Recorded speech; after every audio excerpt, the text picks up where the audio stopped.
Transformation, English transformation of sentence का exercise 1 है rewrite the following sentence removing the adverb to.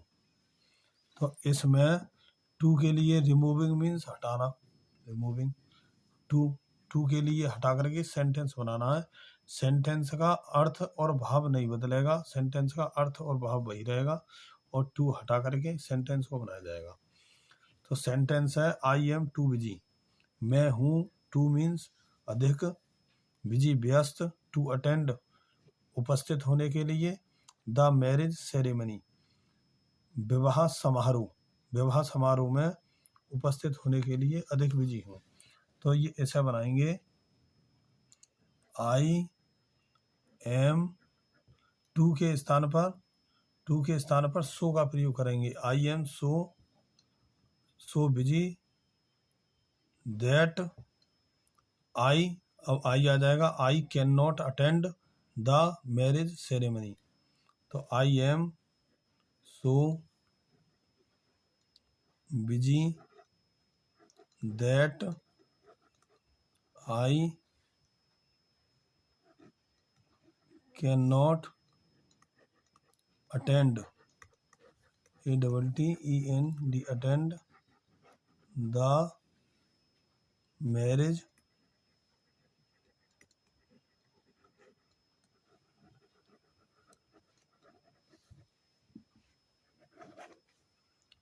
Ceremony. तो ये पहला सेंटेंस इस प्रकार बना। इसका मतलब हो गया आई मीन्स मैं, एम हूँ इतना बिजी, मैं इतना बिजी हूँ कि आई कैन नॉट अटेंड, कि मैं उपस्थित नहीं हो सकता, द मैरिज सेरेमनी विवाह समारोह को अटेंड नहीं कर सकता। अब इसके बाद है अगला सेंटेंस देखेंगे।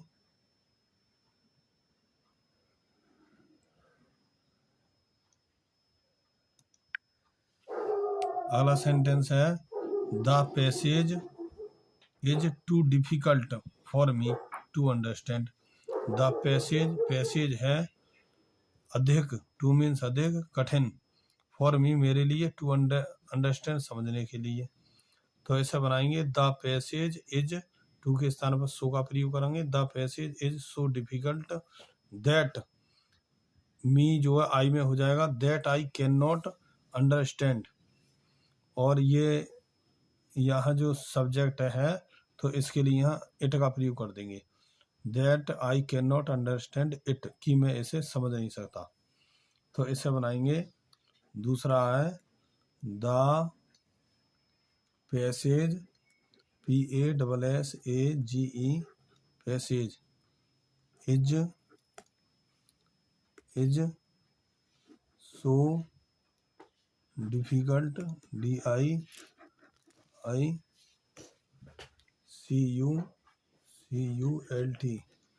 The passage is so difficult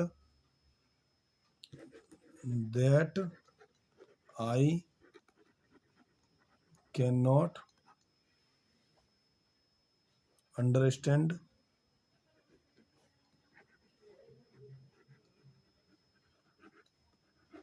it, that I can not understand it.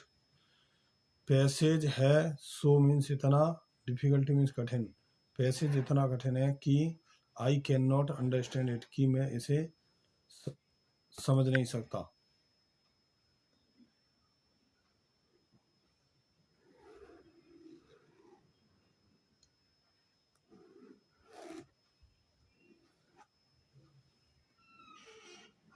अब अगला सेंटेंस है it is never too late to learn.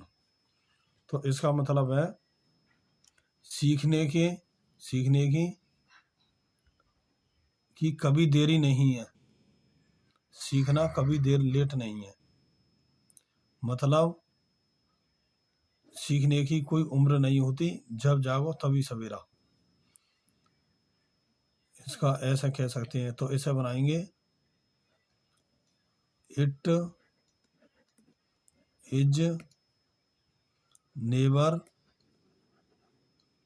So let, it is never so let that. अब इसके लिए सभी के लिए ये प्रयोग हुआ है, स्टेटमेंट है ये तो, कि सीखने के लिए कभी देरी नहीं होती।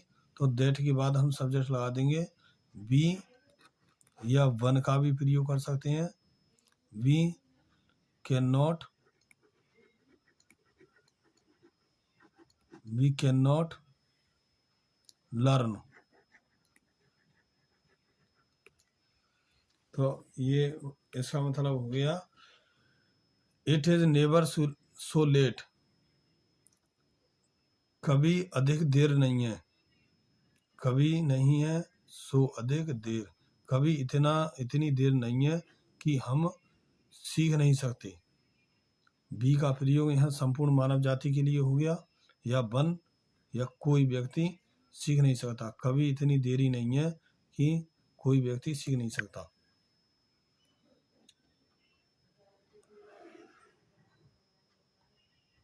अब अगला सेंटेंस है sentence number 4। She is too eager for her result, वह है अधिक उत्सुक फॉर हर रिजल्ट। तो इस बारे सेंटेंस में देख रहा है कि प्रत्येक सेंटेंस में इस टू के बाद में इन्फिनेटिव का प्रयोग है, जैसे टू अटेंड और टू अंडरस्टैंड, ये इन्फिनेटिव। वर्ब की फर्स्ट फॉर्म से पहले टू का प्रयोग होता है, उसे इन्फिनेटिव कहते हैं, लेकिन इसमें इन्फिनेटिव नहीं है। तो इस तरह का सेंटेंस जिसमें इस टू के बाद इन्फिनेटिव ना हो और एडजेक्टिव हो, तो उसमें टू के स्थान पर ओवर या एक्सट्रीमली या बाद के लिए बियॉन्ड द प्रॉपर लिमिट का प्रयोग करके बनाते हैं।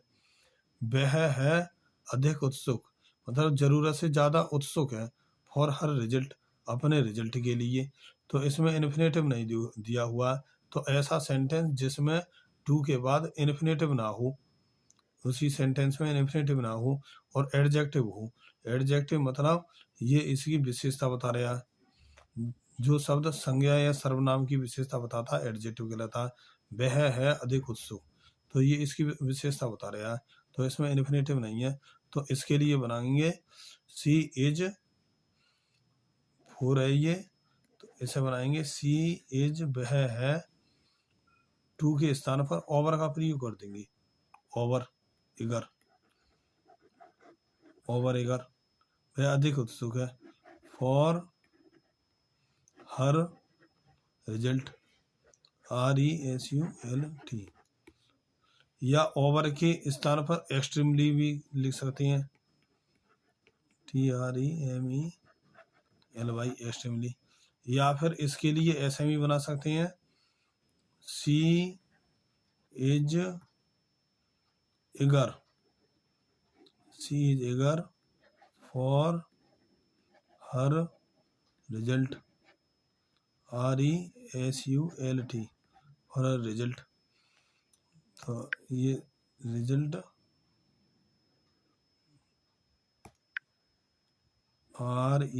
RESULT, for a result, beyond, BEYOND, beyond the proper limit, LIMIT, beyond the proper limit, बाद के लिए। तो इसका मतलब हो जाएगा वह है उत्सुक, फॉर अ रिजल्ट, अपने रिजल्ट के लिए। उचित, प्रॉपर मीन्स उचित, लिमिट मीन्स सीमा, उचित सीमा से अतिरिक्त, उचित सीमा से ज्यादा, उचित सीमा से अतिरिक्त जो है उत्सुक है। अब अगला सेंटेंस देखते हैं, सेंटेंस नंबर 5। तो सेंटेंस नंबर 5 है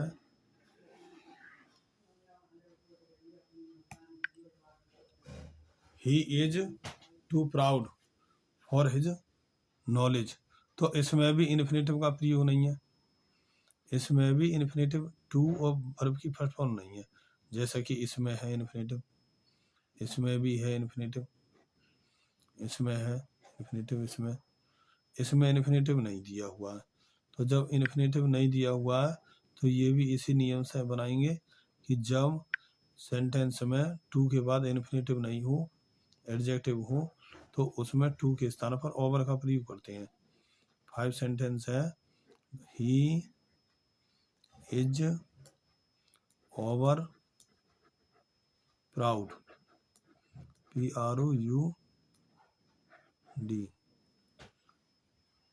of his knowledge, KNOWLEDGE।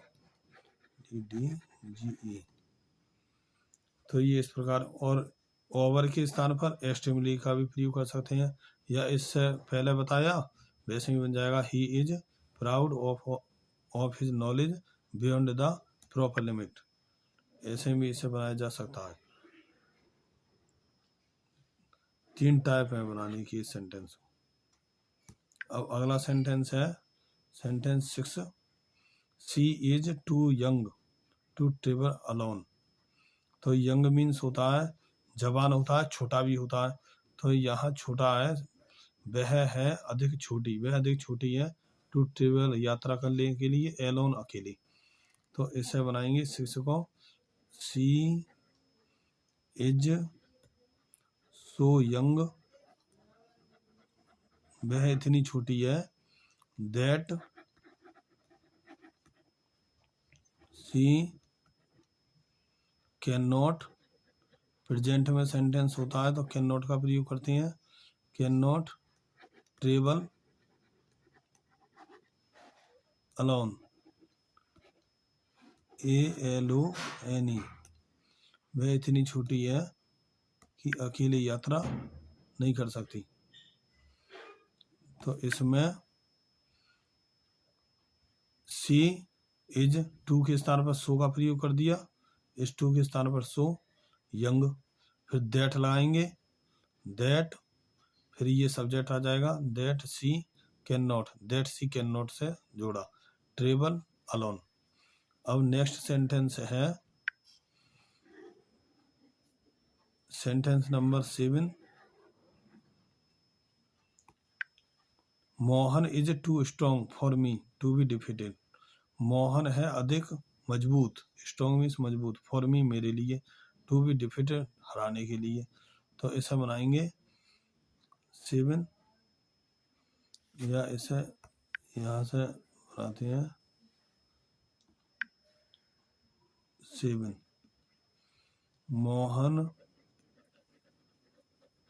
Mohan is है so strong, Mohan is so strong that I can not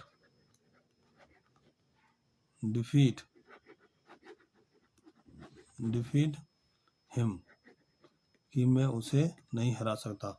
Mohan है इतना मजबूत, मोहन इतना मजबूत है, that I can not defeat him, कि मैं उसे हरा नहीं सकता। ये इधर मी के लिए आई में बदल गया, आई कैन नॉट डिफीट, ये हमने एक्टिव में ही बना दिया सेंटेंस कि आई कैन नॉट डिफीट हिम, और ये ऑब्जेक्ट बना दिया हिम मोहन के लिए। और यदि पैसिव में बनाओ तो ऐसे बन जाएगा, इसे पैसिव में ही बनाना है तो ऐसा बन जाएगा दूसरी तरीके से कि Mohan is so STRONG strong that, Mohan इतना मजबूत है कि ही, कौन, ही का प्रयोग मोहन के लिए हुआ, हो गया he can not be defeated, DEFEATED, he can not be defeated by me, कि मेरे द्वारा उसे नहीं हराया जा सकता, ऐसा पैसे में बन गया। Mohan is so strong, Mohan इतना मजबूत है कि ही कैन नॉट बी डिफीटेड, उसे नहीं हराया जा सकता, बाई मी, मेरे द्वारा, इस तरह से भी हो जाएगा। अब अगला सेंटेंस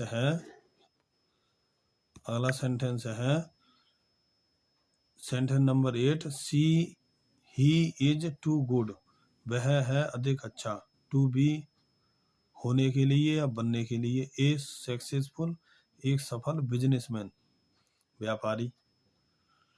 तो इसके लिए बनाएंगे ही इज, टू के स्थान पर सो का प्रयोग कर देंगे, he is so good that, अब ये सब्जेक्ट आ जाएगा, that he can not B A successful businessman. तो 8 number, he is so good, वह इतना अच्छा है, that he can not B A SUCCESS successful, या ऐसा इधर लिखते हैं SUCCESS successful businessman, BUSINESS businessman. He is so good, वह इतना अच्छा है, that he can not B A successful businessman, कि वह एक सफल बिजनेसमैन नहीं हो सकता। तो इस सेंटेंस का भावार्थ है कि वो इतना अच्छा बन जाए कि सभी के लिए छूट करता रहे या उधार देता रहे। तो ऐसा व्यक्ति जो इतना अच्छा बन जाए, जो उधार मांगे उसे उधार देता रहे और सबके लिए छूट करता रहे, तो वो व्यक्ति सफल बिजनेसमैन नहीं हो सकता। तो अगला सेंटेंस है sentence number 9, he was too tired to work, वह है अधिक थका हुआ, टू वर्क कार्य करने के लिए। तो इसे बनाएंगे ही वाज, टू के स्थान पर सो का प्रयोग करेंगे, he was so tired that, subject आ जाएगा, ही कुड नॉट वर्क, क्योंकि सेंटेंस पास्ट में है, वाज का प्रयोग हुआ है, और सभी सेंटेंस प्रेजेंट में थे तो उसमें कैन नॉट का प्रयोग हुआ, तो इसमें कुड नॉट का हुआ। Sentence number 9, he was so tired that he could not work में कार्य करना। वह था इतना थका हुआ, वह इतना थका हुआ था कि he could not work, वह कार्य नहीं कर सका। अगला सेंटेंस है sentence number 10, he speaks too fast, वह बोलता है इतना अधिक तेज, इतनी तेजी से बोलता है, टू बी अंडरस्टैंड, इस समझा नहीं जा सकता, वह बहुत तेज बोलता है। तो सेंटेंस नंबर 10 है, तो ऐसे बनाएंगे, ही स्पीक्स, टू के स्थान पर सो का प्रयोग करेंगे, सो फास्ट, वह बोलता है इतना तेज, that he can not be understood, कि उसे समझा नहीं जा सकता। ये पैसे में सेंटेंस है और पैसे में ही धर्म रह गया, he can not be understood, उसे नहीं समझा जा सकता।